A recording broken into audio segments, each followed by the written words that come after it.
գործը նաև իր հնչողությունը ստացավ քննչական մարմնի կողմից թույլ տված բազմաթիվ խախտումների առիթով,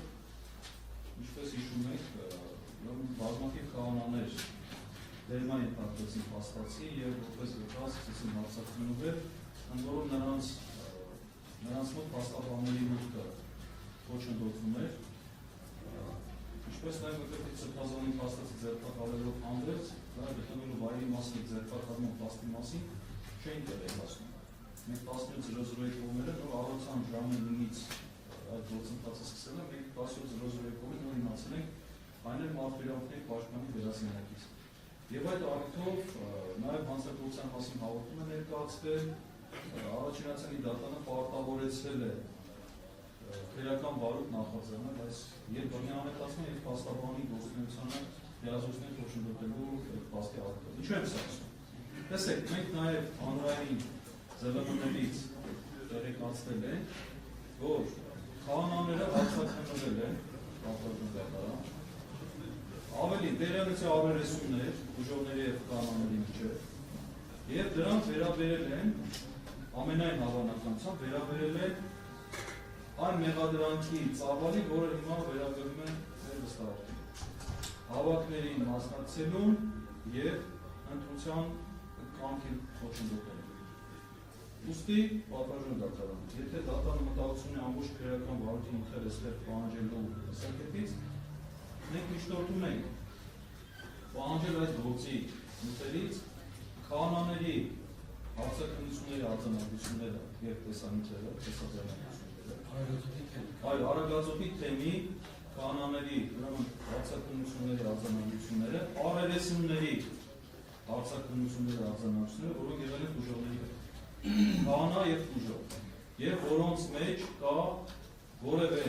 տեղեկություն վերաբերելի հավաքների և ընտրության այդ հանգամանքների։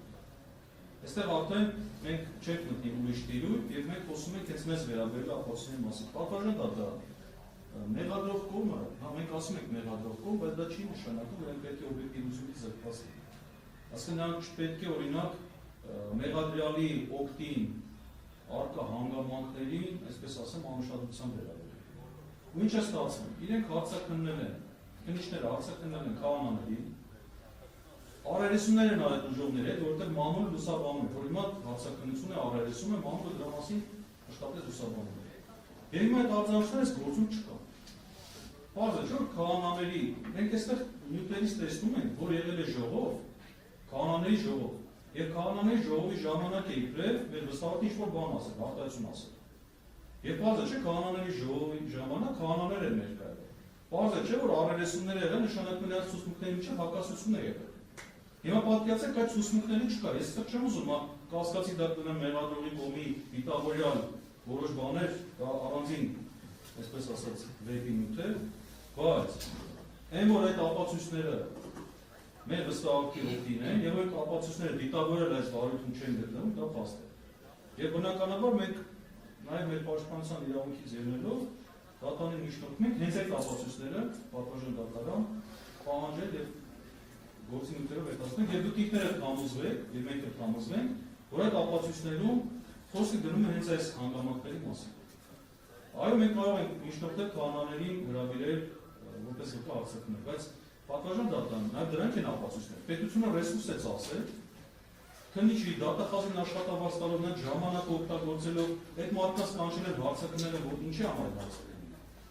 Այսինքն այդ տվյալը պետք է արձանագրվել եւ այդ տվյալը պետք է փոխանցվի դատարանի սեղանին դրվի, որովհետեւ դատարանը դրա գնահատի։ Ուստի պատվիրատու դատարանը միջնորդում է գործի ապահովությունը պահանջում։